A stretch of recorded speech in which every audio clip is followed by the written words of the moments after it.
E más igual, enfoque de masculinidades más igualdad. Es una investigación ANID del programa Fondesit de Iniciación. En un contexto global de demandas feministas para erradicar las violencias y en un marco de institucionalización del enfoque de género en las organizaciones de educación superior chilenas, surge la pregunta por cómo están siendo considerados los hombres y las masculinidades en estos procesos de cambio social y normativo. Soy Pablo Cuevas Douglas, periodista, y en esta serie de podcast iremos conociendo los resultados de esta investigación. Les doy la bienvenida a todas las personas que nos están escuchando en este nuevo episodio de podcast. Hoy vamos a detenernos en algunos resultados del objetivo 3 del proyecto, cuyo propósito es analizar las narrativas sobre hombres y masculinidades en los procesos de institucionalización de la igualdad de género en las organizaciones de educación superior en Chile. Para conversar sobre esto nos acompaña nuevamente Sebastián Bravo, quien junto a Karen Mardones y Alejandra Salguero ha estado trabajando en esta línea de investigación. En este episodio queremos profundizar en cómo la universidad organiza los cuidados, qué papel se le asigna a los hombres y cuáles son los desafíos que surgen para avanzar en corresponsabilidad e igualdad. Hola Sebastián, bienvenido. Hola, ¿cómo están? Hola Pablo. Hola, Bien. ¿cómo están todos, todas, todes? Muy bien, gracias. Para empezar este capítulo, primero te quería preguntar sobre las motivaciones de este estudio. ¿Qué los motivó a investigar el tema de masculinidades, paternidades y corresponsabilidad en los cuidados en la educación superior chilena? Bueno, las motivaciones que tuvimos tenía que ver con una parte que era ética, pero otra parte que era investigativa. Y es que a partir de la revisión de diagnósticos, de los distintos documentos y de los análisis de género que se hacían de la educación superior, nos dimos cuenta que aparecían una serie de brechas muy persistentes, brechas de género respecto a las mujeres. Y ahí nos dimos cuenta que, por ejemplo, los gráficos que, ¿no es cierto?, expresaban estas brechas tenían formas muy singulares. Por ejemplo, estaban gráficos que se llaman de tijera o de cañería rota y que de alguna forma daban cuenta de que las mujeres, sobre todo las mujeres que se dedicaban a la investigación o mujeres académicas derechamente, tenían trayectorias interrumpidas a lo largo de su trayectoria y en ese sentido nos dimos cuenta que un factor relevante de esa persistencia de brechas tenía que ver justamente con el trabajo de cuidado y el cuidado, cómo se conciliaba y cómo se organizaba al interior de la educación superior. Y en ese sentido nos dimos cuenta de cómo se iba dando esta división sexual de alguna forma del trabajo y cómo ciertos segmentos y ciertas labores de la educación superior estaban más feminizadas que otras. Por ejemplo, la docencia o la gestión aparecían como campos de la educación superior donde estaban presentes con mayor fuerza las mujeres versus, por ejemplo, dimensiones que aparecen más valoradas como la investigación, donde encontramos una mayoría de hombres. Entonces, a partir de esa constatación, ¿no es cierto?, a partir de los datos, pero también de la pregunta ética sobre eso, nos surgió como esta idea de poder analizar las narrativas y los discursos sobre los hombres y los cuidados. Ajá. Y hablando de esta brecha de género que mencionas, si nos puedes comentar sobre datos de matrícula, retención y participación académica de las mujeres que son con los que trabajan en el estudio. ¿Qué nos dicen estas cifras? Ahí lo que fue interesante darnos cuenta era que aparecía o sea, muy patente las paradojas. Bueno, a ver, cortemos. Voy de nuevo. Ok. Ya. Em, mm, Ahí un dato muy interesante que yo creo que de alguna forma nos motivó a poder realizar esta investigación es que datos asociados a la matrícula, que generalmente en los últimos años se ha ampliado, ¿no es cierto?, con gran fuerza en la educación superior, las mujeres mostraban una mayor matrícula, casi un 53%, tenían mejores datos de retención, ¿no es cierto?, y mejores tiempos de titulación que los hombres. Y en ese sentido, a pesar de que, ¿no es cierto?, veíamos que en la base habían mejores condiciones de acceso, ¿no es cierto?, y de mantención a la educación superior por parte de las mujeres, eso no se traducía, por ejemplo, en la representación en las jerarquías académicas. Entonces veíamos que solo un tercio de las mujeres que se dedicaban, por ejemplo, a la investigación, accedían a los cargos más altos de la jerarquía. Pensemos en jefas de investigación, jefas de proyectos u otros cargos similares en direcciones de investigación. Entonces, ahí la pregunta que pareciera, ¿por qué se daba? ¿Por qué se da esta brecha? O también pudimos revisar también la cantidad de personas doctoradas. Nos dimos cuenta que casi un 40% eran mujeres, pero solo un 20% accedían, ¿no es cierto?, a esta jerarquía, a lo más alto de la jerarquía. Entonces, a partir de esas brechas que fuimos constatando, a partir de, por supuesto, los datos, nos dimos cuenta de que era necesario investigar sobre esto. Y para, em, para conseguir estos datos eh, hablando de la metodología del estudio, ¿cómo realizaron el estudio y a quiénes entrevistaron? Bueno, la metodología consistió en entrevistas, ¿no es cierto? Desde un enfoque cualitativo. Hicimos 40 entrevistas y entrevistamos a estudiantes, entrevistamos a académicos, académicas, profesionales también de las unidades de género. Y también bajo un criterio que ya lo habíamos aplicado antes en el equipo, un criterio territorial. Es decir, pudimos entrevistar a personas que estuvieran en instituciones de educación superior en la zona norte, en la zona centro, en la zona sur y sur austral. Y a partir de eso seleccionamos 21 de las 40 entrevistas, donde habían mayores datos y mayores menciones a la dimensión de cuidado y su relación, ¿no es cierto?, con los hombres y las masculinidades.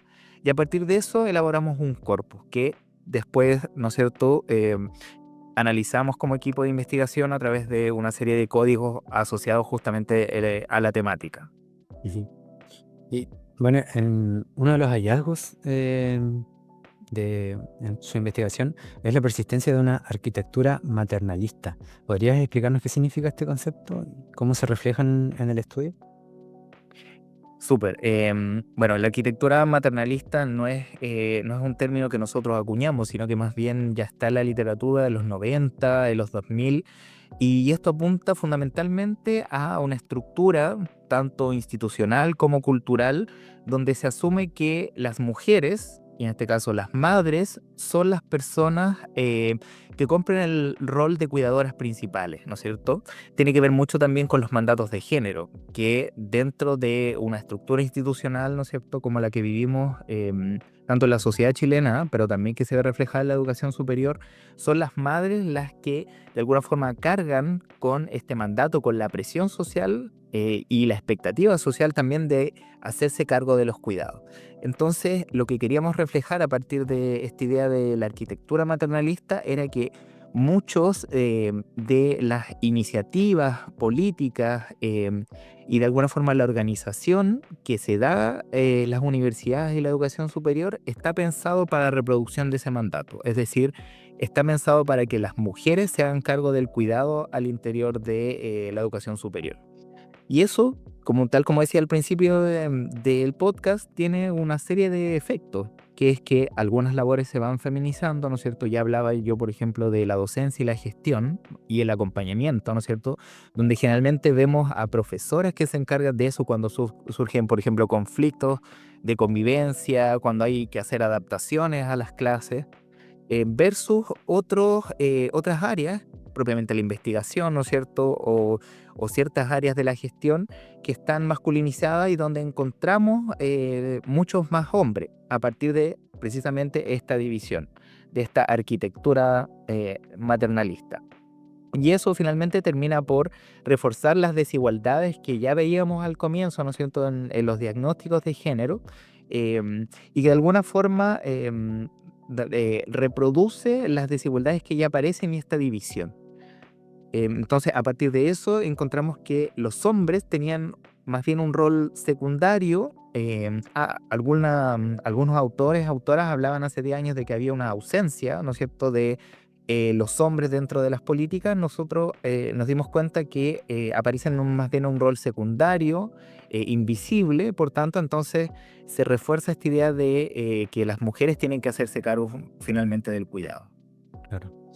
Y respecto al enfoque de masculinidades, si me puedes decir cómo se puede incorporar el enfoque de masculinidades en la educación superior respecto a los cuidados. ¿Qué implicaría hacer esto y qué diferencia podría marcar? Súper. Em, yo creo que uno de los hallazgos importantes que tuvimos en este objetivo 3 era reconocer que muchas de las iniciativas y las políticas de género en educación superior están pensadas desde una perspectiva de género que privilegia y está pensado hacia las mujeres. Esto en el entendido que nosotros compartimos de que las mujeres son las principales afectadas por las brechas de género, la violencia de género y la discriminación. Pero en ese sentido veíamos que una de las ausencias respecto a los hombres y el cuidado era que faltaba integrar o es necesario poder integrar una perspectiva de género con enfoque de cuidado, ¿no es cierto? Con este adjetivo que nosotros colocamos. Ujú. Y eso tiene que ver principalmente con poder involucrar a los hombres dentro de las tareas de cuidado y también poder generar las condiciones, ya sea espacio, en términos de infraestructura, de servicios, pero también en espacios de formación o capacitación, para poder, ¿no es cierto?, abordar la crítica a la masculinidad hegemónica y a la paternidad hegemónica que se asocia generalmente en estos roles más tradicionales donde el hombre está encargado de proveer y la mujer, ¿no es cierto?, en este enfoque maternalista que se tenía de cuidar. Entonces, la gracia de esto es poder, ¿no es cierto?, generar nuevas condiciones para que los hombres nos podamos involucrar en el trabajo de cuidado y a su vez también poder abrir nuevas perspectivas respecto a cómo se organiza la institución de manera estructural. Claro. Porque generalmente lo que aparecía en las narrativas y en los discursos de las personas que entrevistamos era que el enfoque de masculinidad es algo todavía incipiente, es algo nuevo y que se considera más bien como parte de una etapa más bien avanzada y que es posterior a la implementación de las primeras, ¿no es cierto?, políticas o iniciativas de cuidado. Entonces, lo que nosotros planteamos justamente es que es necesario más bien reincorporar, porque no es algo que esté por fuera de la perspectiva de género, pero que sí es necesario reincorporar el enfoque de masculinidades a estas políticas para poder pensarlo de manera integral digo, y poder, ¿no es cierto?, volver a involucrar a los hombres dentro de estas tareas. Y respecto a estas iniciativas, no sé si podrías destacar alguna que se esté desarrollando ahora. Sí, lo que nosotros pudimos, ¿no es cierto?, vislumbrar dentro de esta investigación tenía que ver con que la educación superior y las instituciones de educación superior, ya sea desde las universidades, centros de formación técnica IP, están incorporando paulatinamente una serie de iniciativas en torno a los cuidados y a la corresponsabilidad social de los cuidados. En ese sentido, han implementado, por ejemplo, encuestas de uso de tiempo en varias de las universidades que básicamente son encuestas con un enfoque cuantitativo donde se registran, ¿no es cierto?, los tiempos, es decir, cuánto de la jornada, ¿no es cierto?, pensando en horas totales, se dedica a distintas actividades. Algunos de los resultados de esas encuestas dan cuenta de lo que ya sabíamos, ¿no es cierto? Que hay una serie de brechas estructurales asociadas al cuidado que de alguna forma afectan negativamente y tienen un impacto muy desigual en el caso de las mujeres. Pero hay otros tipos de iniciativas que se han dado. Por ejemplo, los jardines infantiles y sala cuna.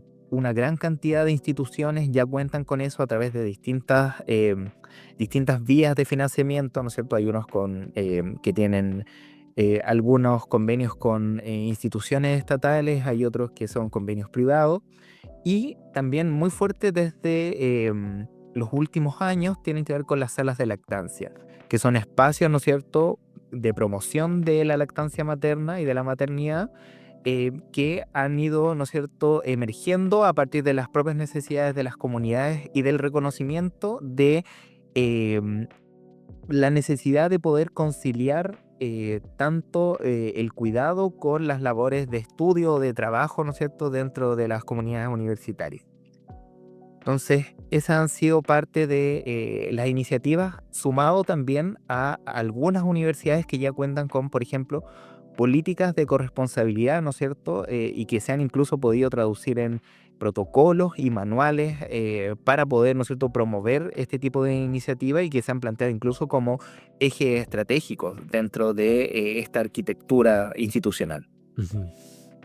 Bueno, y para ir cerrando este capítulo, me gustaría preguntarte qué cambios culturales o estructurales consideran urgentes para que los hombres asuman corresponsabilidad en los cuidados dentro de la educación superior. Ahí yo creo que es central, un poco retomando lo que ya hablábamos al principio, era transformar esta arquitectura maternalista que considera que las mujeres son las principales cuidadoras, ya sea de niñas, adolescentes, personas mayores o personas en situación de discapacidad, sino que también posicionar de que los hombres también somos sujetos que pueden cuidar, somos sujetos cuidadores, y en ese sentido es necesario involucrar a los hombres dentro del cuidado como una de las perspectivas. En eso también es central poder reincorporar, ¿no es cierto?, Eh, el enfoque de masculinidades a todas las iniciativas.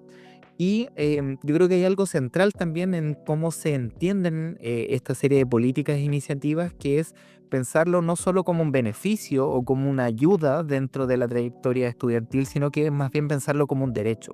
Mm. Y esto muy en relación también, hace poco, ¿no es cierto?, la Corte Interamericana de Derechos Humanos reconoció el derecho al cuidado como uno de los derechos humanos autónomos, cosa que era inédita, ¿no es cierto?, a nivel latinoamericano. Entonces es preciso hacer ese tránsito, ¿no es cierto? No solo es una ayuda, no tiene que ver solamente con medidas de flexibilización académica, horaria, sino que más bien un derecho, y es un derecho que hay que pensarlo como un derecho a ser cuidado, a cuidar y al autocuidado.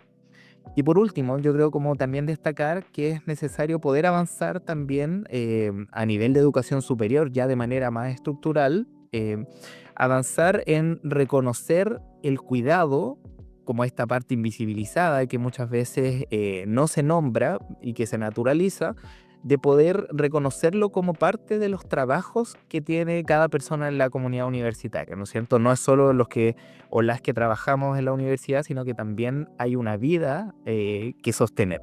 Entonces es necesario volver a poner los cuidados en el centro, porque finalmente es lo que permite que todos los procesos se sostengan, ¿no es cierto? Los procesos académicos, laborales u otros.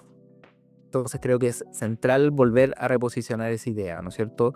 El cuidado como centro también de eso, y generar las medidas también que puedan de alguna forma corregir, ampliar, ¿no es cierto? Y transformar la arquitectura que se está dando y finalmente el tipo de relaciones de género que se están dando en un horizonte de transformación, pero también de igualdad y equidad de género. Ujú. Bueno, Sebastián, muchas gracias por ayudarnos a profundizar en los resultados de esta investigación y por mostrarnos cómo la educación superior refleja, pero también puede transformar la forma en que entendemos los cuidados y las masculinidades. Súper, muchas gracias por la invitación y nos vemos.